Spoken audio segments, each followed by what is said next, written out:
সূরা আত-তাওবা। এ সূরার শুরুতে বিসমিল্লাহ পড়া নিষেধ।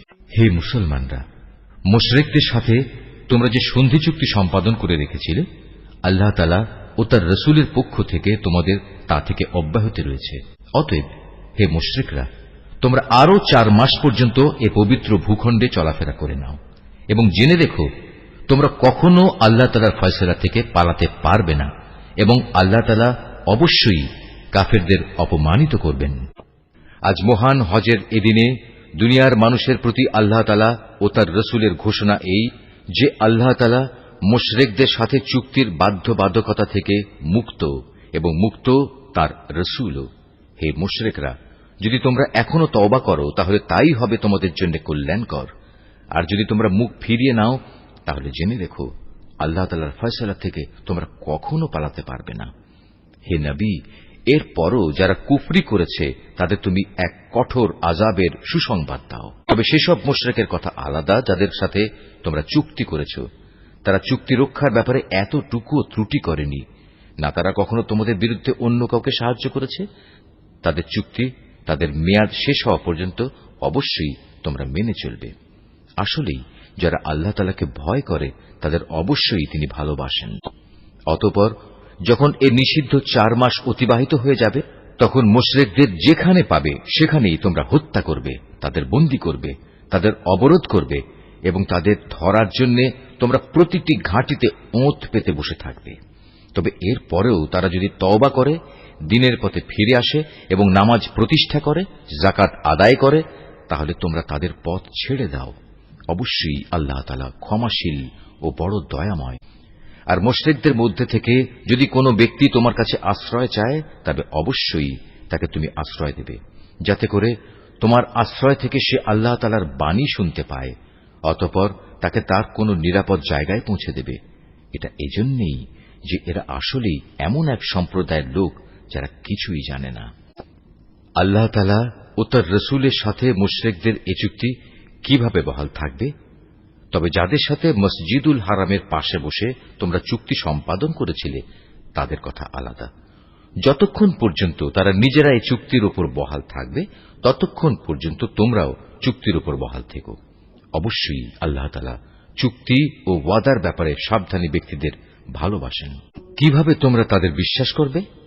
এরা যদি কখনো তোমাদের উপর জয়লাভ করে, তাহলে তারা যেমনি আত্মীয়তার বন্ধনে তোয়াক্কা করবে না, তেমনি চুক্তির মর্যাদাও দেবে না। তারা শুধু মুখের কথা দিয়ে তোমাদের খুশি রাখার চেষ্টা করে, কিন্তু তাদের অন্তরগুলো সেসব কথা কিছুতেই মেনে নেয় না। মূলত এদের অধিকাংশ ব্যক্তি হচ্ছে ফাসিক। এরা আল্লাহ তাআলার আয়াতসমূহ সামান্য কিছু বৈষয়িক মূল্যের বিনিময়ে বিক্রি করে দিয়েছে এবং মানুষকে আল্লাহ তাআলার পথ থেকে দূরে রেখেছে। নিশ্চয়ই এটা খুব জঘন্য কাজ যা তারা প্রতিনিয়ত করে যাচ্ছে। কোন ঈমানদার লোকের ব্যাপারে এরা যেমন আত্মীয়তার ধার ধারে না, তেমনি কোন অঙ্গীকারের মর্যাদাও এরা রক্ষা করে না। মূলত এরা হচ্ছে সীমা লঙ্ঘনকারী।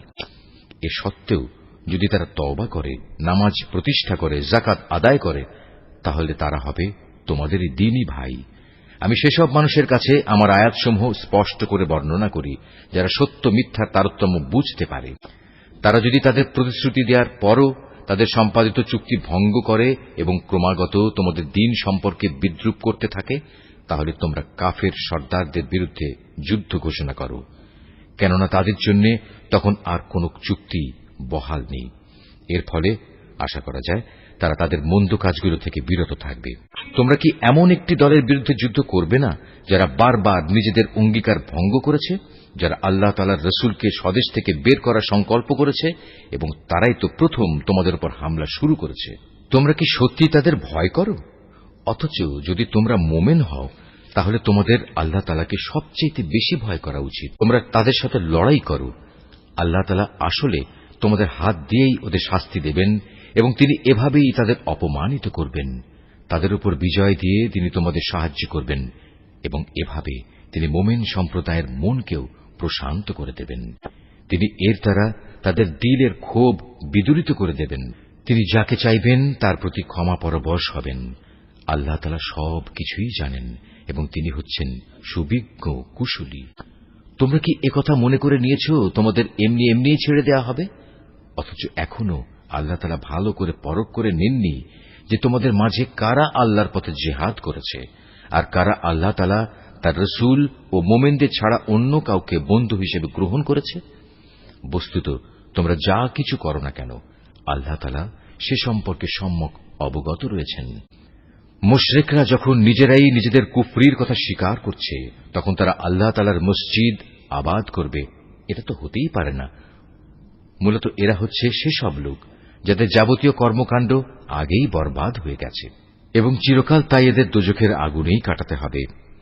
আল্লাহ তাআলার ঘর মসজিদ তো আবাদ করবে তারা যারা আল্লাহ তাআলা ও পরকালের উপর ঈমান আনে, নামাজ প্রতিষ্ঠা করে, যাকাত আদায় করে আর আল্লাহ তাআলা ছাড়া কাউকেই তারা ভয় করে না। এদের ব্যাপারেই আশা করা যায় এরা হেদায়েত প্রাপ্ত মানুষের অন্তর্ভুক্ত হবে। তোমরা কি হজের মৌসুমে হাজিদের পানি পান করানো ও কাবা ঘরের খেদমত করাকে সে ব্যক্তির কাজের সমপর্যায়ের মনে করো? যে ব্যক্তি আল্লাহ তাআলার উপর ঈমান এনেছে, পরকালের উপর ঈমান এনেছে এবং আল্লাহ তাআলার রাস্তায় জিহাদ করেছে, এরা কখনো আল্লাহর কাছে সমান মর্যাদার নয়। আল্লাহ তাআলা কখনো জালেমদের সঠিক পথ দেখান না। যারা আল্লাহ তাআলার উপর ঈমান এনেছে, তাঁরই সন্তুষ্টির জন্য হিজরত করেছে এবং আল্লাহ তাআলার পথে তাদের জান মাল দিয়ে জিহাদ করেছে, তাদের মর্যাদা আল্লাহ তাআলার কাছে সবার চাইতে বড় এবং এ ধরনের লোকেরাই পরিণামে সফল কাম হবে। তাদের মালিক তাদের জন্য নিজ তরফ থেকে দয়া, সন্তুষ্টি ও এমন এক সুরম্য জান্নাতের সুসংবাদ দিচ্ছেন যেখানে তাদের জন্য চিরস্থায়ী নিয়ামতের সামগ্রীসমূহ সাজানো রয়েছে।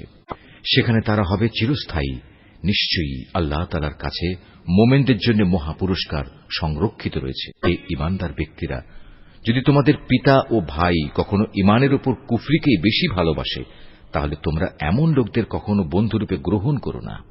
তোমাদের মধ্যে যারা এ ধরনের লোকদের নিজেদের বন্ধু হিসেবে গ্রহণ করে তারা হচ্ছে সুস্পষ্ট জালেম।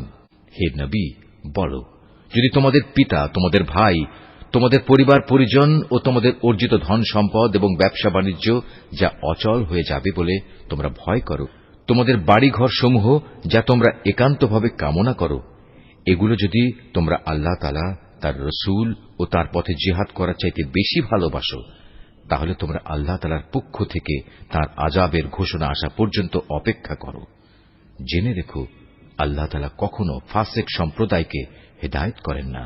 আল্লাহ তাআলা তো বহু জায়গায় তোমাদের সাহায্য করেছেন। বিশেষ করে হুনাইনের দিনে যে সাহায্য করেছেন তা স্মরণ করো।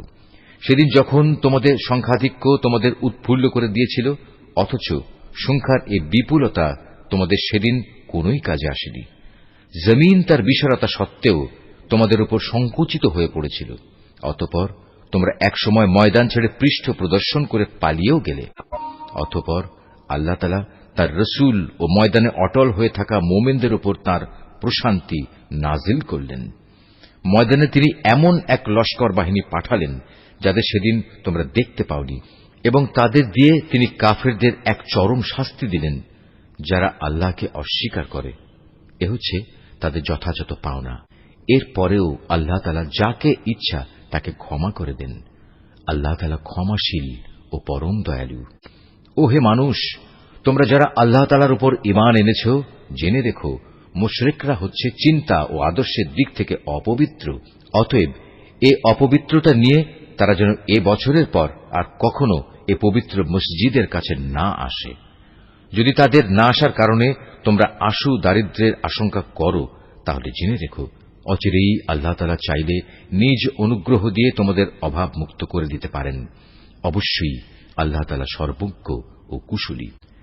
যাদের প্রতি ইতিপূর্বে কিতাব অবতীর্ণ করা হয়েছে তাদের মধ্যে যারা আল্লাহ তাআলার উপর ঈমান আনে না, পরকালের উপর ঈমান আনে না, আল্লাহ তাআলা ও তার রাসূল যা কিছু হারাম করেছেন তা হারাম বলে স্বীকার করে না, সর্বোপরি সত্য দ্বীন ইসলামকে নিজেদের জীবন ব্যবস্থা হিসেবে গ্রহণ করে না, তাদের বিরুদ্ধে তোমরা লড়াই চালিয়ে যাও, যে পর্যন্ত না তারা নত হয়ে স্বেচ্ছায় জিজিয়া কর দিতে শুরু করে।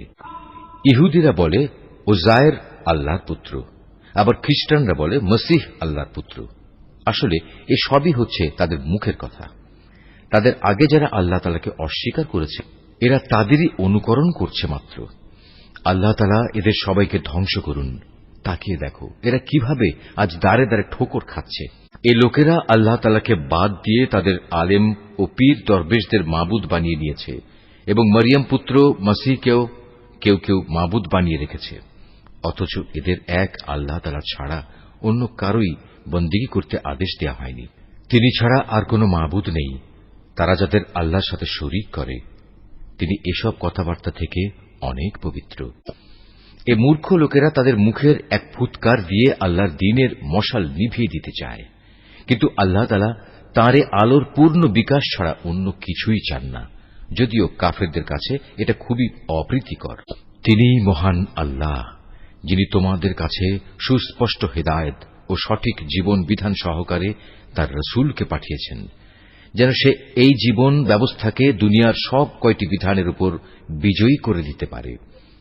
মুশরিকরা এই বিজয়কে যত দুঃসহই মনে করুক না কেন, এই ঈমানদার লোকেরা আহলে কিতাবদের বহু পণ্ডিত ও ফকির দরবেশ এমন আছে যারা অন্যায়ভাবে সাধারণ মানুষের সম্পদ ভোগ করে।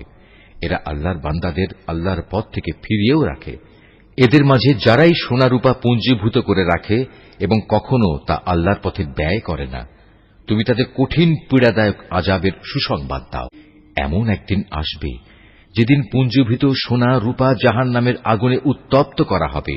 অতঃপর তা দিয়ে যারা এগুলো জমা করে রেখেছিল তাদের কপালে, তাদের পার্শ্বে ও তাদের পিঠে চিহ্ন এঁকে দেওয়া হবে এবং তাদের উদ্দেশ্য করে বলা হবে, এ হচ্ছে তোমাদের সে সম্পদ যা তোমরা নিজেদের জন্য জমা করে রেখেছিলে। অতএব যা কিছু সেদিন তোমরা জমা করেছিলে আজ তার স্বাদ গ্রহণ করো। আসমান সমূহ ও পৃথিবী সৃষ্টির দিন থেকেই আল্লাহ তাআলার বিধানে মাসের সংখ্যা লেখা ছিল 12টি। এই 12টির মধ্যে 4টি হচ্ছে যুদ্ধ বিগ্রহের জন্য নিষিদ্ধ মাস। এটা আল্লাহর প্রণীত নির্ভুল ব্যবস্থা। অতএব তার ভেতরে হানাহানি করে তোমরা নিজেদের উপর জুলুম করো না। তোমরা যখন মুশরিকদের সাথে যুদ্ধ করবে তখন সবাই একসাথে মিলিত হয়ে তাদের মোকাবেলা করবে, যেমনিভাবে তারাও একসাথে তোমাদের বিরুদ্ধে লড়াই করছে। জেনে রেখো, যারা আল্লাহ তাআলাকে ভয় করে আল্লাহ তাআলা অবশ্যই তাদের সাথে রয়েছেন। নিষিদ্ধ মাসকে হীন ও স্বার্থে মুলতবি করা কিংবা তা আগপাছ করা তো কুফরির মাত্রায় বৃদ্ধি করে। এর ফলে কাফেরদের আরো বেশি গুমরাহিতে নিমজ্জিত করে দেয়া হয়। এই লোকেরা এক বছর কোন মাসকে নিজেদের প্রয়োজনে হালাল করে নেয়, আবার পরবর্তী কোন বছরে সে মাসকে তারা হারাম বানিয়ে নেয়, যেন এভাবে আল্লাহ তাআলা যে মাসগুলো হারাম করেছেন তার সংখ্যাও পূরণ হয়ে যায়। আবার আল্লাহ তাআলা যা হারাম করেছেন তাও মাঝে মাঝে হালাল হয়ে যায়। বস্তুত তাদের অন্যায় কাজগুলো এভাবেই তাদের কাছে শোভনীয় করে দেয়া হয়েছে। আর আল্লাহ তাআলা কখনো কাফের সম্প্রদায়কে সঠিক পথের দিশা দেন না। হে মানুষ, তোমরা যারা আল্লাহ তাআলার উপর ঈমান এনেছ, এ কি হলো তোমাদের? যখন তোমাদের আল্লাহ তাআলার পথে কোনো অভিযানে বের হতে বলা হয় তখন তোমরা জমিন আঁকড়ে ধরো। তোমরা কি আখিরাতের সমৃদ্ধির তুলনায় এ দুনিয়ার জীবন কি বেশি ভালোবাসো? অথচ পরকালের মানদণ্ডে দুনিয়ার জীবনের এ ভোগের উপকরণ নিতান্তই কম। তোমরা যদি কোনো অভিযানে বের না হও তাহলে এ অবাধ্যতার জন্য তিনি তোমাদের কঠিন শাস্তি দেবেন এবং তোমাদের অন্য এক জাতি দ্বারা বদল করে দেবেন। তোমরা কিন্তু তার কোনোই অনিষ্ট সাধন করতে পারবে না, কারণ তিনি সব কিছুর উপর ক্ষমতাবান। হে মুমিনরা, তোমরা যদি তাকে এ কাজে সাহায্য না করো তাহলে আল্লাহ তাআলাই তাকে সাহায্য করবেন। আল্লাহ তাআলা তখনও তাকে সাহায্য করেছিলেন যখন কাফেররা তাকে তার ভিটে বাড়ি থেকে বের করে দিয়েছিল, বিশেষ করে যখন সে নবী ছিল মাত্র 2 জনের মধ্যে একজন। তাও আবার তারা 2 জন ছিল অন্ধকার এক গুহার মধ্যে। সে নবী যখন তার সাথীকে বলছিল, কোনো দুশ্চিন্তা করো না, আল্লাহ তাআলা আমাদের সাথেই আছেন।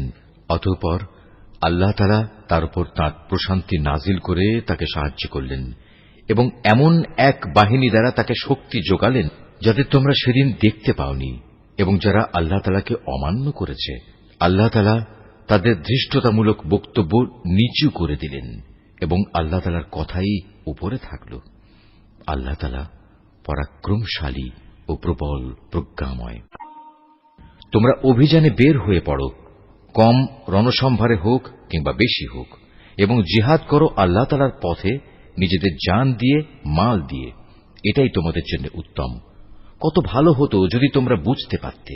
হে নবী, এতে যদি আশু কোনো লাভ থাকত, হতো যদি তাদের এ সফর সহজ সুগম, তাহলে তারা অবশ্যই এ অভিযানে তোমার পেছনে পেছনে যেত। কিন্তু তাদের জন্য এ যাত্রাপথ অনেক দীর্ঘ ও দুর্গম ঠেকেছে। তারা সত্তরই আল্লাহর নামে তোমার কাছে কসম করে বলবে, আমরা যদি সক্ষম হতাম তাহলে অবশ্যই তোমার সাথে অভিযানে বের হতাম। মিথ্যা অজুহাতে তারা নিজেরাই নিজেদের ধ্বংস করছে। আল্লাহ তাআলা জানেন এরা হচ্ছে মিথ্যাবাদী। হে নবী, আল্লাহ তাআলা তোমাকে মাফ করুন। ঈমানের দাবিতে কারা সত্যবাদী আর কারা মিথ্যাবাদী, এ বিষয়টা তোমার কাছে স্পষ্ট হওয়ার আগে কেন তুমি তাদের যুদ্ধে যাওয়া থেকে অব্যাহতি দিলে? যারা আল্লাহ তাআলা ও পরকালের উপর ঈমান এনেছে, তারা নিজেদের মাল ও জীবন দিয়ে আল্লাহর পথে জিহাদে অবতীর্ণ না হওয়ার জন্য তোমার কাছ থেকে অব্যাহতি চাইতে আসবে না। আল্লাহ তাআলা অবশ্যই সেসব লোককে জানেন যারা তাকে ভয় করে। যুদ্ধে না যাওয়ার জন্য তোমার কাছে অব্যাহতি চাইতে তো আসবে তারা যারা আল্লাহ তাআলা ও পরকালের উপর কোন রকম ঈমান রাখে না। তাদের মন সংশয়যুক্ত আর তারা নিজেরাও সংশয় দ্বিধাগ্রস্ত থাকে। যদি সত্যি এরা তোমার সাথে বের হতে চাইত, তাহলে তারা সেজন্য কিছু না কিছু প্রস্তুতি তো নিত, কিন্তু এদের যাত্রা করাটা আল্লাহ তাআলার মনোপুত হয়নি, তাই তিনি তাদের এ থেকে বিরত রাখলেন। তাদের যেন বলে দেয়া হল, যারা পেছনে বসে আছে তোমরা তাদের সাথে বসে থাকো। ওরা তোমাদের সাথে বের হলে তোমাদের মাঝে বিভ্রান্তি শুধু বাড়িয়ে দিত এবং তোমাদের সমাজে নানা রকম অশান্তি সৃষ্টির জন্য এদিক সেদিক ছুটাছুটি করত। তাছাড়া তোমাদের মধ্যেও তো তাদের কথা আগ্রহের সাথে শোনার মতো গুপ্তচর কিংবা দুর্বল ঈমানের লোক আছে। আল্লাহ তাআলা এসব জালেমদের অবস্থা সম্পর্কে সম্যক অবগত রয়েছেন। এরা এর আগেও তোমাদের মাঝে বিশৃঙ্খলা সৃষ্টি করতে চেয়েছিল এবং তোমার পরিকল্পনাগুলো পাল্টে দেয়া চক্রান্ত করেছিল। শেষ পর্যন্ত ন্যায় ও ইনসাফ তাদের কাছে এসে হাজির হল এবং আল্লাহ তাআলার ফয়সালাই চূড়ান্তভাবে বিজয়ী হল, যদিও তারা হচ্ছে এ বিজয় অপছন্দকারী। তাদের ভেতর এমন কিছু মানুষও আছে যারা বলে, হে নবী, এই যুদ্ধে যাওয়া থেকে তুমি আমাকে অব্যাহতি দাও এবং আমাকে তুমি কোন লোভনীয় বস্তুর মুসিবতে ফেলো না। তোমরা জেনে রেখো, এরা তো আগে থেকেই নানা মুসিবতে পড়ে আছে, আর জাহান্নাম তো কাফেরদের চারিদিকে বড় মুসিবতের মতোই ঘিরে রেখেছে। তোমাকে যদি কখনো কোনো কল্যাণ স্পর্শ করে তাহলে এতে তাদের দুঃখ হয়, আবার তোমার কোনো বিপদ ঘটলে তারা বলে, হ্যাঁ, আমরা এটা জানতাম, তাই আমরা আগেই ভিন্ন পথ অবলম্বন করে নিয়েছিলাম। অতঃপর তারা উৎফুল্ল চিত্তে তোমার কাছ থেকে সরে পড়ে। তুমি তাদের বলো, আসলে কল্যাণ অকল্যাণের কিছুই আমাদের উপর নাজিল হবে না, হবে শুধু তাই যা আল্লাহ তাআলা আমাদের জন্য নির্দিষ্ট করে রেখেছেন। তিনি আমাদের একমাত্র আশ্রয়। আর যারা মুমিন তাদের তো ভালো মন্দ সব ব্যাপারে শুধু আল্লাহ তাআলার উপরই ভরসা করা উচিত। আমাদের ব্যাপারে তোমরা কি বিজয় ও শাহাদাত এ দুটো কল্যাণের যে কোনো একটির অপেক্ষা করছ? কিন্তু তোমাদের জন্য আমরা যা কিছুর প্রতীক্ষা করছি তা হচ্ছে আল্লাহ তাআলা নিজে থেকে তোমাদের আযাব দেবেন, কিংবা আমাদের হাত দিয়ে তোমাদের তিনি শাস্তি পৌঁছবেন। অতএব তোমরা অপেক্ষা করো, আমরাও তোমার সাথে অপেক্ষা করছি। হে নবী, তুমি বলো, ধন সম্পদ আগ্রহ সহকারে খরচ করো কিংবা অনিচ্ছায় খরচ করো, কোন অবস্থায় তোমাদের কাছ থেকে তা কবুল করা হবে না, কেননা তোমরা হচ্ছ একটি নাফরমান জাত। তাদের এ অর্থ সম্পদ কবুল না হওয়াকে এছাড়া আর কোনো কিছুই বাধা দেয়নি যে তারা স্বয়ং সৃষ্টিকর্তা আল্লাহ তাআলাকে ও তাঁর পাঠানো রসুলকে অমান্য করেছে। তারা নামাজের জন্য আসে ঠিকই, কিন্তু তারা থাকে একান্ত অলস, আর আল্লাহ তাআলার পথে অর্থ ব্যয় করে বটে, তবে তা করে একান্ত অনিচ্ছার সাথে। সুতরাং হে নবী, ওদের মাল সম্পদ ও সন্তান সন্ততি যেন তোমাকে কখনো আশ্চর্যান্বিত না করে। আল্লাহ তাআলা মূলত এ সব কিছু দিয়ে তাদের এ দুনিয়ার জীবনে এক ধরনের আযাবই ফেলে রাখতে চান, আর যখন তাদের দেহ থেকে জান বের হয়ে যাবে তখন তারা কাফের অবস্থায় থাকবে। এরা আল্লাহ তাআলার নামে কসম করে বলে এরা তোমাদের দলের লোক, অথচ আল্লাহ তাআলা নিজেই বলেছেন এরা কখনোই তোমাদের লোক নয়। এরা হচ্ছে মূলত একটি ভীত সন্ত্রস্ত জাতি, এত ভীত যে তারা যদি এতটুকু আশ্রয়স্থল কোথাও পেয়ে যায় কিংবা পায়, যদি মাথা লুকোবার মতো কোনো গিরিগুহা অথবা জমিনের ভেতর ঢুকে পালাবার কোনো জায়গা, তাহলে অবশ্যই তারা তোমাদের ভয়ে এসব জায়গার দিকে দ্রুত পালিয়ে হলেও বাঁচার চেষ্টা করত। এদের মাঝে এমনও লোক আছে যারা বিশেষ অনুদানের ভাগ বন্টনের ব্যাপারেও তোমার উপর দোষারোপ করে, কিন্তু সে অংশ যদি তাদের দেয়া হয় তাহলে তারা খুবই সন্তুষ্ট হয়। আবার তাদের যদি তা দেয়া না হয় তাহলে তারা বিক্ষুব্ধ হয়ে ওঠে। যদি তারা এর উপর সন্তুষ্ট হতো যা আল্লাহ তাআলা ও তার রসুল তাদের দিয়েছেন, তাহলে তা কতই না ভালো হতো। সে অবস্থায় তারা বলতো, আল্লাহ তাআলাই আমাদের জন্য যথেষ্ট। অচিরেই আল্লাহ তাআলা তার অনন্ত ভাণ্ডার থেকে আমাদের অনেক দেবেন এবং তার রসুলও আমাদের অনেক দান করবেন। আমরা তো আল্লাহ সন্তুষ্টির দিকেই তাকিয়ে আছি। এসব সাদাকা যাকাতের অর্থ হচ্ছে ফকির মিসকিনদের জন্য, এ ব্যবস্থার আওতাধীন কর্মচারীদের জন্য, যাদের অন্তঃকরণ দ্বীনের প্রতি অনুরাগী করা প্রয়োজন তাদের জন্য, কোন ব্যক্তিকে গোলামির বন্ধন থেকে আজাদ করার জন্য, ঋণগ্রস্ত ব্যক্তির ঋণ মুক্তির জন্য, আল্লাহ তাআলার পথে সংগ্রামী ও মুসাফিরদের জন্য এ সাদকার অর্থ ব্যয় করতে হবে। এটা আল্লাহ তাআলার নির্ধারিত ফরজ। নিঃসন্দেহে আল্লাহ তাআলা সব কিছু জানেন এবং তিনিই হচ্ছেন বিজ্ঞ কুশলী। তাদের মধ্যে এমন কিছু লোক আছে যারা আল্লাহর নবীকে কষ্ট দেয়। তারা বলে, এ ব্যক্তি কান কথায় বিশ্বাস করে। হে নবী, তুমি তাদের বলো, তার কান তাই শুনে যা তোমাদের জন্য কল্যাণকর। সে আল্লাহ তাআলাকে বিশ্বাস করে, মোমেনদের উপর বিশ্বাস রাখে। তোমাদের মধ্যে যারা ঈমান আনে সে তাদের জন্যও আল্লাহ তাআলার রহমত। যারা আল্লাহর রসুলকে কষ্ট দেয় তাদের জন্য কঠোর শাস্তির ব্যবস্থা রয়েছে। এরা তোমাদের খুশি করার জন্য আল্লাহ তাআলার নামে শপথ করে, অথচ এরা যদি সত্যিকার অর্থে মোমেন হতো তাহলে এরা বুঝত খুশি করার জন্য আল্লাহ তাআলা ও তাঁর রসুলের অধিকার হচ্ছে সবচাইতে বেশি। এ মূর্খ লোকেরা কি একথা জানে না, যদি কোনো ব্যক্তি আল্লাহ তাআলা ও তাঁর রসুলের বিদ্রোহ করে তবে তার জন্য রয়েছে জাহান্নামের আগুন, সেখানে সে চিরকাল থাকবে, আর তা হচ্ছে তার জন্য চরম লাঞ্ছনা। এ মুনাফিকরা আশঙ্কা করে তোমাদের উপর এমন কোন সূরা নাজিল হয়ে পড়ে কিনা যা তাদের মনের ভেতরে লুকিয়ে থাকা সবকিছু ফাঁস করে দেবে। হে নবী, তুমি এদের বলো, হ্যাঁ, যদ্দূর পারো তোমরা বিদ্রূপ করে নাও। অবশ্যই আল্লাহ তাআলা এমন কিছু নাজিল করবেন যাতে তিনি সবকিছু ফাঁস করে দেবেন যার তোমরা আশঙ্কা করছো। তুমি যদি তাদের কিছু জিজ্ঞেস করো তারা বলবে, না, আমরা তো একটু কথাবার্তা ও হাসি কৌতুক করছিলাম মাত্র। তুমি তাদের বলো, তোমরা কি আল্লাহ তাআলা তার আয়াতসমূহ ও তার রসুলকে বিদ্রূপ করছিলে? হে কাফেররা, তোমরা দোষ ছড়ানোর চেষ্টা করো না। একবার ঈমান আনার পর তোমরাই পুনরায় কাফের হয়ে গিয়েছিলে। আমি যদি তোমাদের এক দলকে তাদের ঈমানের কারণে ক্ষমা করে দিতে পারি, তাহলে আরেক দলকে পুনরায় কুফরিতে ফিরে যাবার জন্য ভয়াবহ শাস্তিও দিতে পারি, কারণ এ শেষের দলের লোকেরা ছিল জঘন্য অপরাধী। মুনাফিক পুরুষ ও মুনাফিক নারী এরা স্বভাব চরিত্রে একে অপরের মতোই। তারা উভয়ই মানুষদের অসৎ কাজের আদেশ দেয় ও সৎ কাজ থেকে বিরত রাখে এবং আল্লাহ তাআলার পথে খরচ করা থেকে উভয়ই নিজেদের হাত বন্ধ করে রাখে। তারা যেমনি এ দুনিয়ায় আল্লাহ তাআলাকে ভুলে গেছে, আল্লাহ তাআলাও তেমনি আখিরাতে তাদের ভুলে যাবেন। অবশ্য মুনাফিকরা সবাই পাপিষ্ঠ। আল্লাহ তাআলা এ মুনাফিক পুরুষ ও মুনাফিক নারী এবং কাফেরদের জাহান্নামের ভয়াবহ আগুনের প্রতিশ্রুতি দিয়েছেন, যেখানে তারা চিরকাল ধরে জ্বলতে থাকবে। জাহান্নামের এ আগুন হবে তাদের জন্য যথেষ্ট। তাদের উপর আল্লাহ তাআলার গজব নাজিল হোক। ওদের জন্য রয়েছে এক চিরস্থায়ী আযাব। তোমরা ঠিক তাদেরই মতো যারা তোমাদের আগে এখানে প্রতিষ্ঠিত ছিল। তারা শক্তিতে ছিল তোমাদের চাইতে প্রবল, ধন সম্পদ, সন্তান সন্ততি তাদের তোমাদের চাইতে ছিল বেশি। দুনিয়ার যে ভোগ বিলাস তাদের ভাগে ছিল তা তারা ভোগ করে গেছে। অতঃপর তোমাদের ভাগে যা আছে তোমরাও তা ভোগ করে একদিন চলে যাবে। যেমনি করে তোমাদের আগের লোকেরা তাদের যে পরিমাণ ভোগ করা ছিল তা শেষ করে চলে গেছে। তারা যেমন অনর্থক কাজকর্মে ডুবে থাকত, তোমরাও তেমনি অর্থহীন কথাবার্তায় ডুবে আছো। এরা হচ্ছে সেসব লোক দুনিয়া আখেরাতে যাদের কর্মফল বিনষ্ট হয়ে গেছে, আর সত্যিকার অর্থে এরাই হচ্ছে নিদারুণভাবে ক্ষতিগ্রস্ত। এদের কাছে কি আগের লোকদের খবর পৌঁছেনি?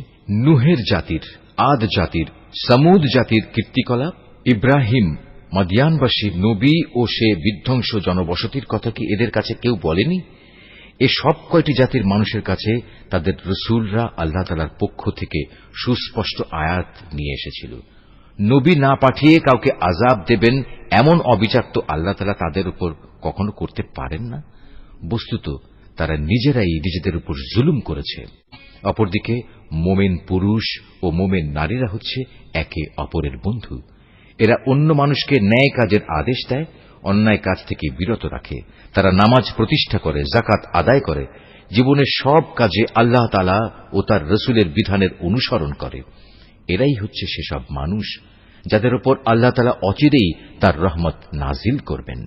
অবশ্যই আল্লাহ তাআলা পরাক্রমশালী, কুশলী। এ ধরনের মোমেন পুরুষ ও মোমেন নারীদের আল্লাহ তাআলা এমন এক সুরম্য জান্নাতের প্রতিশ্রুতি দিচ্ছেন, যার তলদেশ দিয়ে ঝর্ণাধারা প্রবাহমান থাকবে, যেখানে তারা চিরদিন অবস্থান করবে। চিরস্থায়ী জান্নাতে তাদের জন্য সুন্দর সুন্দর বাসস্থানের ব্যবস্থা থাকবে। সেদিনের সবচেয়ে বড় নিয়ামত হবে বান্দার প্রতি আল্লাহ তাআলার সন্তোষ। এটাই হবে সেদিনের সবচেয়ে বড় সাফল্য। হে নবী, কাফের ও মুনাফিকদের বিরুদ্ধে জিহাদে অবতীর্ণ হও, ওদের প্রতি কঠোরতা অবলম্বন করো, কেননা এদের চূড়ান্ত আবাসস্থল হবে জাহান্নাম। এটি বড়ই নিকৃষ্ট স্থান। এরা আল্লাহর নামে কসম করে বলে কুফরি শব্দ এরা বলেনি, আসলে এরা কুফরি শব্দ বলেছে এবং তাদের ইসলাম গ্রহণের পরেই তারা তা অস্বীকার করেছে। এরা এমন এক কাজে সংকল্প করেছিল যা তারা করতে পারেনি।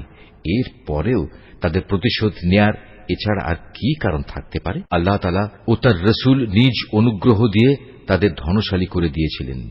এখনো যদি এ লোকেরা আল্লাহ তাআলার কাছে তওবা করে, তাহলে এটা তাদের জন্যই ভালো হবে।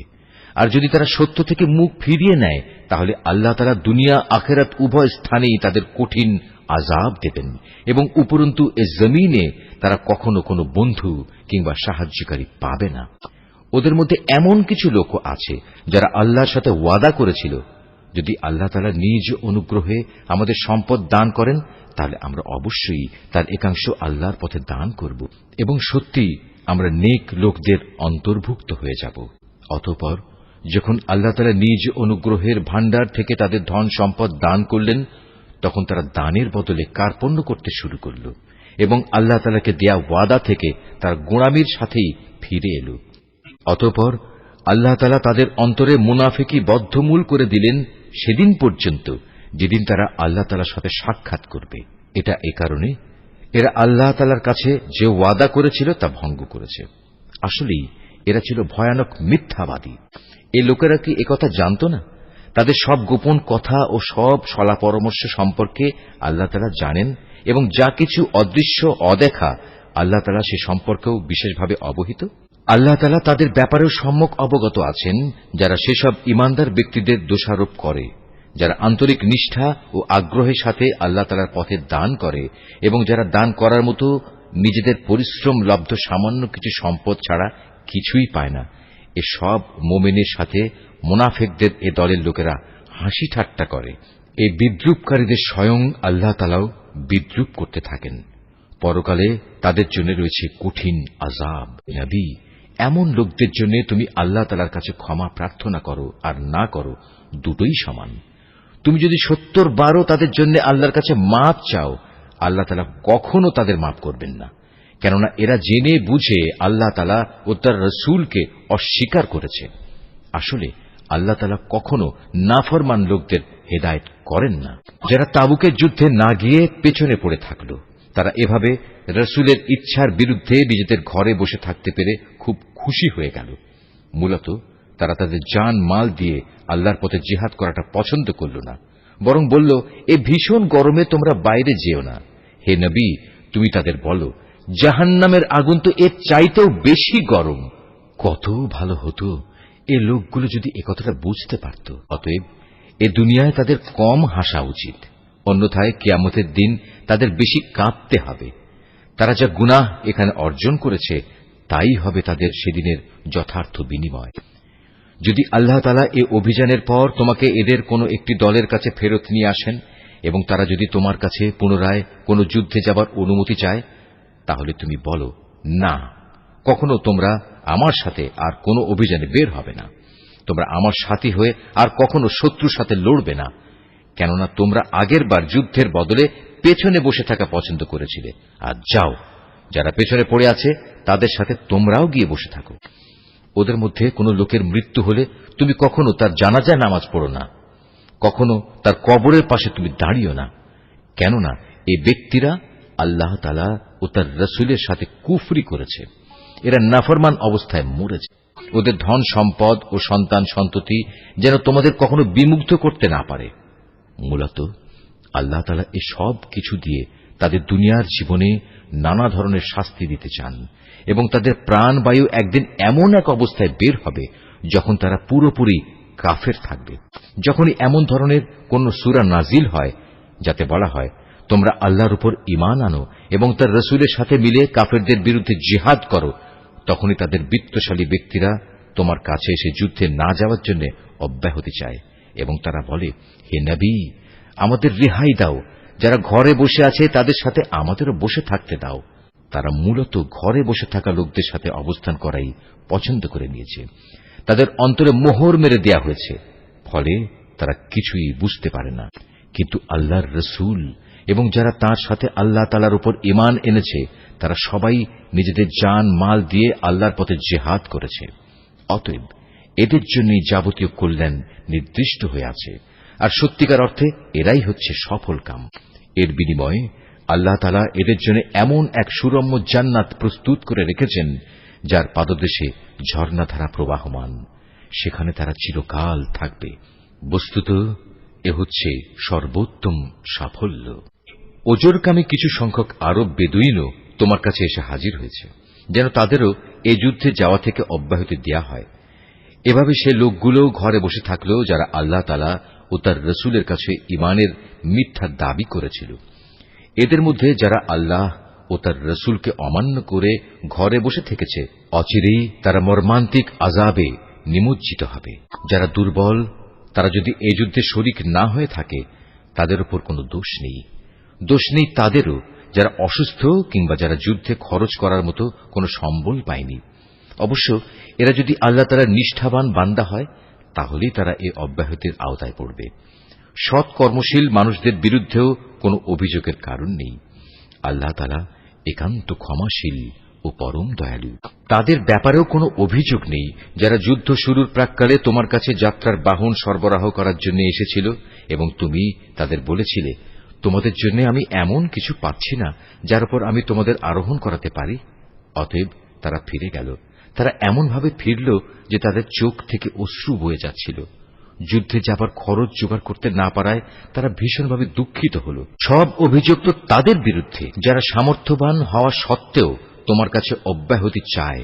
যারা পেছনে পড়ে থাকল তাদের সাথে ঘরে বসে থাকাই অবশেষে তারা পছন্দ করল। আল্লাহ তাআলা তাদের অন্তরে মোহর মেরে দিয়েছেন। এ কারণেই তারা তা জানতে পারছে না কোনটা তাদের জন্য ভালো। যুদ্ধ শেষে তোমরা যখন তাদের কাছে ফিরে আসবে তখন এরা তোমাদের কাছে ওজর পেশ করবে। তুমি তাদের বলো, আজ তোমরা কোন রকম ওজর আপত্তি পেশ করো না, আমরা আর কখনো তোমাদের বিশ্বাস করব না। আল্লাহ তাআলা ইতিমধ্যেই তোমাদের অন্তরের সব কথা আমাদের বলে দিয়েছেন। এখন থেকে আল্লাহ তাআলা ও তাঁর রাসূলই তোমাদের কার্যকলাপ দেখবেন। অতঃপর তোমাদের সে মহান সত্তার কাছেই ফিরে যেতে হবে, যিনি যেমন জানেন তোমাদের গোপন করে রাখা সবকিছু, তেমনি জানেন প্রকাশ্য বিষয়সমূহ। অতঃপর তিনি সে আলোকে তোমাদের বলে দেবেন দুনিয়ার জীবনে তোমরা কি কাজ করছিলে। যখন তোমরা তাদের কাছে ফিরে আসবে তখন এরা আল্লাহ তাআলার নামে কসম করে তোমাকে বলবে তুমি যেন তাদের ব্যাপারটা উপেক্ষা করো। আসলেই তোমরা ওদের উপেক্ষা করো, কেননা ওরা হচ্ছে চিন্তা ও আদর্শের দিক থেকে নাপাক। তাদের ঠিকানা হচ্ছে জাহান্নাম। দুনিয়ার জীবনে তারা যা কিছু করে এসেছে এটা হচ্ছে তার যথার্থ বিনিময়। এরা তোমাদের কাছে এজন্যই কসম করে যেন তোমরা সব কথা ভুলে আবার তাদের উপর সন্তুষ্ট হয়ে যাও। কিন্তু তোমরা যদি শতবারও তাদের উপর সন্তুষ্ট হও, আল্লাহ তাআলা কখনো এ ফাসেক সম্প্রদায়ের উপর সন্তুষ্ট হবেন না। বেদুইন আরব লোকগুলো কুফর ও মুনাফিকের ব্যাপারে অত্যন্ত কঠোর প্রকৃতির। আল্লাহ তাআলা তার রাসূলের উপর স্বীয় দ্বীনের সীমারেখার যে বিধানসমূহ নাজিল করেছেন সে জ্ঞান লাভ না করার ক্ষমতাই মনে হয় এদের মধ্যে প্রবল।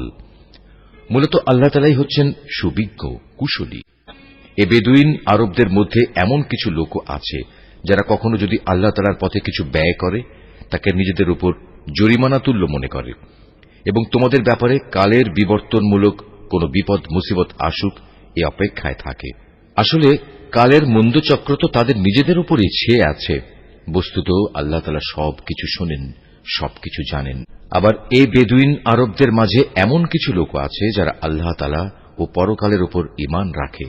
এরা আল্লাহর পথে যা কিছু খরচ করে তাকে আল্লাহর নৈকট্য লাভ ও রসুলের দোয়া পাওয়ার একটা অবলম্বন মনে করে। সত্যি সত্যি তা হচ্ছে তাদের জন্য আল্লাহর নৈকট্য লাভের একটা উপায়। অচিরেই আল্লাহ তাআলা তাদের স্বীয় রহমতে প্রবেশ করাবেন। অবশ্যই আল্লাহ তাআলা ক্ষমাশীল ও পরম দয়ালু। মুহাজির ও আনসারদের মাঝে যারা প্রথম দিকে ঈমান এনেছে এবং পরে যারা একান্ত নিষ্ঠার সাথে তাদের অনুসরণ করেছে, আল্লাহ তাআলা এদের উপর সন্তুষ্ট হয়েছেন এবং এরাও আল্লাহ তাআলার উপর সন্তুষ্ট হয়েছে। আল্লাহ তাআলা তাদের জন্য এমন এক সুরম্য জান্নাত তৈরি করে রেখেছেন যার তলদেশ দিয়ে ঝর্ণাধারা প্রবাহিত। সেখানে তারা চিরকাল থাকবে, আর তাই হবে সর্বোত্তম সাফল্য। বেদুইন আরবদের যারা তোমার আশেপাশে বাস করে তাদের মধ্যে কিছু কিছু মুনাফিক আছে, আবার কিছু মুনাফিক মদিনাবাসীদের মধ্যেও আছে। এরা সবাই কিন্তু মুনাফিকিতে সিদ্ধহস্ত। তুমি এদের জানো না, কিন্তু আমি এদের জানি। অচিরেই আমি এদের অপমান ও পরাজয়ের দ্বারা দুবার শাস্তি দেব। অতঃপর ধীরে ধীরে এদের সবাইকে এক বড় আযাবের দিকে ফিরিয়ে দেয়া হবে। তোমাদের মাঝে আরো কিছু লোক আছে যারা অকপটে নিজেদের গুনাহসমূহের কথা স্বীকার করে। শয়তানের ফেরেবে তারা তাদের নেক কাজকে গুনাহের কাজের সাথে মিশিয়ে ফেলেছে। আশা করা যায় আল্লাহ তাআলা তাদের উপর ক্ষমা পরবশ হবেন। অবশ্যই আল্লাহ তাআলা ক্ষমাশীল ও পরম দয়ালু। তুমি তাদের ধন সম্পদ থেকে যাকাত ও সাদকা গ্রহণ করো। সাদকা তাদের পাক সাফ করে দেবে, তা দিয়ে তাদের পরিশোধিত করে দেবে। তুমি তাদের জন্য দোয়া করবে, কেননা তোমার দোয়া তাদের জন্য হবে পরম সান্ত্বনা। আল্লাহ তাআলা সবকিছু শোনেন এবং সবকিছু জানেন। তারা কি এ কথাটা জানে না আল্লাহ তাআলা তাঁর বান্দাদের তওবা কবুল করেন এবং তিনি যাকাত ও সাদকা গ্রহণ করেন? নিশ্চয়ই আল্লাহ তাআলা হচ্ছেন তওবা গ্রহণকারী ও পরম দয়ালু। হে নবী, এদের তুমি বলো, তোমরা ভালো কাজ করো। আল্লাহ তাআলা, তার রসুল ও মোমেনরা তোমাদের ভবিষ্যৎ কর্মকাণ্ড পর্যবেক্ষণ করবেন। অতঃপর মৃত্যুর পর তোমাদের সবাইকে এমন এক সত্তার দিকে ফিরিয়ে দেয়া হবে যিনি দেখা অদেখা সবকিছু সম্পর্কেই সম্যক অবগত।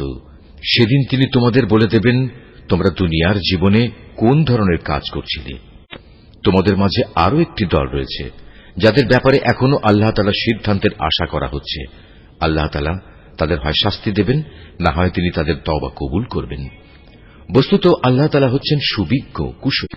মুনাফিকদের মধ্যে এমন লোক আছে যারা তোমাদের ক্ষতি সাধন করার জন্য মসজিদে জেরার বানিয়েছে। এর একমাত্র উদ্দেশ্য হচ্ছে আল্লাহ তাআলার বিরোধিতা করা, মুসলমানদের মধ্যে অনৈক্য সৃষ্টি করা। সর্বোপরি আগে যেসব লোক আল্লাহ তাআলা ও তার নবীর বিরুদ্ধে যুদ্ধ করেছে তাদের জন্য গোপন ঘাঁটি সরবরাহ করা। এরা তোমাদের কাছে শক্ত কসম খেয়ে বলবে, আমরা সৎ উদ্দেশ্য ছাড়া অন্য কোনো কারণেই এটা করিনি। আল্লাহ তাআলা নিজে সাক্ষ্য দিচ্ছেন, এরা হচ্ছে মিথ্যাবাদী। তুমি ইবাদতের উদ্দেশ্যে কখনো সেখানে দাঁড়াবে না। তোমার তো দাঁড়ানো উচিত সেখানে যে মসজিদ প্রথম দিন থেকেই আল্লাহর ভয়ের উপর প্রতিষ্ঠিত হয়েছে। সেখানে এমন কিছু মানুষ আছে যারা ঈমান ও আমলের ক্ষেত্রে নিজেরা সব সময় পাক পবিত্র হওয়া পছন্দ করে, আর আল্লাহ তাআলাও এই পাক সাফ লোকদেরই ভালোবাসেন। যে ব্যক্তি তার ঘরের ভিত্তি স্থাপন করেছে আল্লাহর ভয় ও আল্লাহর সন্তুষ্টির উপর, সে ব্যক্তি উত্তম, না যে ব্যক্তি তার ঘরের ভিত্তি দাঁড় করিয়েছে পতন উন্মুখ একটি গর্তের কিনারায় এবং যা তাকে সহ অচিরেই জাহান্নামের অতল আগুনের খাদে গিয়ে পড়বে। আল্লাহ তাআলা কখনো জালেম সম্প্রদায়কে হেদায়েত দেন না। ওরা যা বানিয়েছে তা হামেশাই তাদের অন্তরে একটি সন্দেহের বীজ হয়ে আটকে থাকবে, যে পর্যন্ত না ওদের অন্তরসমূহ ছিন্ন বিচ্ছিন্ন হয়ে যাবে, ততদিন পর্যন্ত তা অব্যাহত থাকবে। আল্লাহ তাআলা সর্বজ্ঞ ও প্রবল প্রজ্ঞাময়। অবশ্যই আল্লাহ তাআলা মুমিনদের কাছ থেকে জান্নাতের বিনিময়ে তাদের জান ও তাদের মাল খরিদ করে নিয়েছেন। এরা আল্লাহর পথে জিহাদ করে, অতঃপর এ জিহাদে কখনো কাফেরদের তারা হত্যা করে, কখনো আবার শত্রুর হাতে তারা নিজেরা নিহত হয়। মুমিনদের সাথে এ খাঁটি ওয়াদা এর আগে তাওরাত এবং ইঞ্জিলও করা হয়েছিল, আর এখন তা এ কোরআনে করা হচ্ছে। এই ওয়াদা পালন করা আল্লাহ তাআলার নিজস্ব দায়িত্ব, আর আল্লাহর চাইতে কে বেশি ওয়াদা পূরণ করতে পারে? অতএব হে মোমেনরা, তোমরা তার সাথে যে কেনাবেচার কাজটি সম্পন্ন করলে তাতে আনন্দ প্রকাশ করো, এবং এটি হচ্ছে এক মহা সাফল্য। যারা আল্লাহর দরবারে তওবা করে, নিষ্ঠার সাথে তার ইবাদত করে, তার প্রশংসা করে, তার জন্য রোজা রাখে, তার জন্য রুকু সাজদা করে, যারা অন্যদের ভালো কাজের আদেশ দেয় এবং মন্দ কাজ থেকে বিরত রাখে, সর্বোপরি যারা জীবনের সকল পর্যায়ে আল্লাহ তাআলার নির্ধারিত হালাল হারামের সীমা রক্ষা করে চলে, হে নবী, তুমি এ ধরনের সব মোমেনদের জান্নাতের সুসংবাদ দাও। নবী ও তার ঈমানদার সাথীদের জন্য এটা মানায় না যে তারা মুশরিকদের জন্য কখনো মাগফিরাতের দোয়া করবে, এমনকি যদি তারা তাদের ঘনিষ্ঠ আত্মীয় হয়, যখন এটি পরিষ্কার হয়ে গেছে যে তারা আসলেই জাহান্নামের অধিবাসী। ইব্রাহিমের স্বীয় পিতার জন্য মাগফিরাতের ব্যাপারটি একটি ওয়াদা প্রতিপালন ছাড়া আর কিছুই ছিল না, যা সে তার পিতার কাছে আগেই করে রেখেছিল। এই ব্যতিক্রমটা ছিল শুধু তার একার জন্যই, কিন্তু যখন একথা তার সামনে পরিষ্কার হয়ে গেল যে সে অবশ্যই আল্লাহর দুশমন, তখন সে তার সাথে সম্পর্ক ছিন্ন করে ফেলল। অবশ্যই ইব্রাহিম ছিল একজন কোমল হৃদয় ও সহানুভূতিশীল মানুষ। আল্লাহ তাআলা এমন নন যে কোন জাতিকে একবার হেদায়েত দানের পর তাদের পুনরায় গোমরাহ করে দেবেন, যতক্ষণ না তাদের সুস্পষ্টভাবে একথাটা জানিয়ে দেয়া হয় যে গোমরাহি থেকে বাঁচার জন্য কোন জিনিস থেকে সাবধান থাকতে হবে। অবশ্যই আল্লাহ তাআলা সব বিষয়ে জ্ঞান রাখেন। আকাশমণ্ডলী ও পৃথিবীর সার্বভৌম ক্ষমতা একমাত্র আল্লাহ তাআলার হাতেই। তিনিই জীবন দেন, তিনিই মৃত্যু ঘটান। আল্লাহ তাআলা ছাড়া তোমাদের কোনো অভিভাবক নেই, নেই কোনো সাহায্যকারীও। অবশ্যই আল্লাহ তাআলা তার নবীর উপর অনুগ্রহ করেছেন মুহাজিরদের উপর, আনসারদের উপর, যারা একান্ত কঠিন সময়ে তার অনুগমন করেছিল, তাদের সবার উপর। এমনকি যখন তাদের একটি ছোট্ট দলের চিন্তা একটু বাঁকা পথে ঝুঁকে পড়ার উপক্রম হয়ে পড়েছিল, অতঃপর আল্লাহ তাআলা এদের সবার উপর দয়া করলেন। নিশ্চয়ই তিনি ছিলেন তাদের প্রতি দয়ালু ও অনুগ্রহশীল। সে তিন ব্যক্তির ওপরও আল্লাহ তাআলা দয়া করলেন, যাদের ব্যাপারে সিদ্ধান্ত মুলতবি করে রাখা হয়েছিল। তাদের অবস্থা এমন এক পর্যায়ে এসে পৌঁছল যে জমিন তার বিশালতা সত্ত্বেও তাদের উপর সংকুচিত হয়ে গেল। এমনকি তাদের নিজেদের জীবন নিজেদের কাছে দুর্বিষহ হয়ে পড়ল। তারা একথা উপলব্ধি করতে সক্ষম হল যে আসলেই আল্লাহ তাআলা ছাড়া তাদের আর কোনো জায়গা নেই যেখানে কোনো আশ্রয় পাওয়া যাবে। অতঃপর আল্লাহ তাআলা তাদের উপর অনুগ্রহ করলেন যেন তারা তওবা করে পুনরায় তাঁর কাছে ফিরে আসতে পারে। অবশ্যই আল্লাহ তাআলা ক্ষমাশীল ও পরম দয়ালু। হে ঈমানদার ব্যক্তিরা, তোমরা আল্লাহ তাআলাকে ভয় করো এবং হামেশা সত্যবাদীদের সাথে থাকো। মদিনার মূল অধিবাসী ও তাদের আশেপাশের বেদুইন আরবদের জন্য এটা সঙ্গত ছিল না যে তারা রসুলের সহগামী না হয়ে পেছনে থেকে যাবে এবং তার জীবন থেকে নিজেদের জীবনকে বেশি প্রিয় মনে করবে। আসলে এটা এজন্যে আল্লাহ তাআলার পথে তারা যে তৃষ্ণা, ক্লান্তি ও ক্ষুধায় কষ্ট পাবে তা তাদের নেক আমলের মধ্যেই শামিল হবে। তাছাড়া এমন কোন স্থানে তারা যাবে যেখানে যাওয়ায় কাফেরদের তাদের উপর ক্রোধ আসবে এবং শত্রুদের কাছ থেকেও মোকাবেলার সময় তারা কিছু সম্পদ লাভ করবে। মূলত এর প্রতিটি কাজের বদলে তাদের জন্য নেক আমল লেখা হবে। নিশ্চয়ই আল্লাহ তাআলা নেক লোকদের কাজের প্রতিফল বিনষ্ট করবেন না। এভাবেই তারা আল্লাহর পথে যা খরচ করে তা পরিমাণে কম হোক কিংবা বেশি, তা বিনষ্ট হয় না। এবং যদি তারা আল্লাহর উদ্দেশ্যে কোনো প্রান্তর অতিক্রম করে চলে, তাও তাদের জন্য লিপিবদ্ধ হবে, যাতে করে তারা দুনিয়ায় যা কিছু করে এসেছে, আখিরাতে আল্লাহ তাআলা তার চাইতে উত্তম পুরস্কার তাদের দিতে পারেন। মোমেনদের কখনো কোনো অভিযানে সবার একত্রে বের হওয়া ঠিক নয়। তারা এমন কেন করল না যে তাদের প্রত্যেক দল থেকে কিছু কিছু লোক বের হতো এবং দ্বীন সম্পর্কে জ্ঞানানুশীলন করত। অতঃপর যখন তারা অভিযান শেষে নিজ জাতির কাছে ফিরে আসত, তখন তাদের জাতিকে তারা আযাবের ভয় দেখাত। আশা করা যায় এতে তারা সতর্ক হয়ে চলবে। হে ঈমানদার লোকেরা, কাফেরদের মধ্যে যারা তোমাদের সীমান্তের কাছাকাছি রয়েছে তাদের বিরুদ্ধে জিহাদ করো। এমনভাবে জিহাদ করবে যেন তারা তোমাদের মধ্যে কঠোরতা দেখতে পায়। জেনে রেখো, আল্লাহ তাআলা হামেশাই মুত্তাকি লোকদের সাথে রয়েছেন। যখন কোন নতুন সূরা নাজিল হয় তখন এদের কিছু লোক এসে বিদ্রূপের ভাষায় জিজ্ঞেস করে, এ সূরা তোমাদের কার কার ঈমান বৃদ্ধি করেছে? তোমরা বলো, হ্যাঁ, যারা সত্যিই আল্লাহর উপর ঈমান এনেছে এ সূরা অবশ্যই তাদের ঈমান বৃদ্ধি করেছে এবং এর ফলে তারা আনন্দিতও হয়েছে। আর যাদের অন্তরে ব্যাধি রয়েছে এ সূরা তাদের মধ্যে আগের জমে থাকা নাপাকির সাথে আরো কিছু নতুন নাপাকি যুক্ত করে তা বাড়িয়ে দিয়েছে এবং তারা এ নাপাক ও কাফের অবস্থায় মারা যাবে। তারা কি দেখতে পায় না প্রতি বছর তাদের কিভাবে বিভিন্ন পরীক্ষায় ফেলে একবার কিংবা দুবার বিপর্যস্ত করা হচ্ছে? এর পরেও তারা তওবা করে না এবং বিপর্যয় থেকে তারা কোনো শিক্ষাও গ্রহণ করে না। আর যখনই কোনো নতুন সূরা নাজিল হয় তখন তারা পরস্পর চোখ চাওয়াচাওয়ি করে এবং ইশারায় একে অপরকে জিজ্ঞাসা করে, কেউ কি তোমাদের দেখতে পাচ্ছে? অতঃপর তারা হেদায়েত থেকে ফিরে যায়। আর আল্লাহ তাআলা তাদের অন্তরকে এভাবেই সত্য থেকে ফিরিয়ে দিয়েছেন, কেননা এরা হচ্ছে এমন সম্প্রদায়ের লোক যারা কিছু অনুধাবন করে না। কে মানুষ, তোমাদের কাছে তোমাদেরই মধ্যে থেকে এক রসূল এসেছে, তোমাদের কোন রকম কষ্ট ভোগ তার কাছে দুঃসহ, সে তোমাদের একান্ত কল্যাণকামী। ঈমানদারদের প্রতি সে হচ্ছে স্নেহপরায়ণ ও পরম দয়ালু। এর পরেও যদি এরা এমন কল্যাণকামী একজন রসূলের কাছ থেকে মুখ ফিরিয়ে নেয় তাহলে তুমি তাদের খোলাখুলি বলে দাও, আল্লাহ তাআলাই আমার জন্য যথেষ্ট, তিনি ছাড়া আর কোনো মাবুদ নেই। সমস্যায় সংকটে আমি তাঁর উপরে ভরসা করি এবং তিনিই হচ্ছেন মহান আরশের একচ্ছত্র অধিপতি।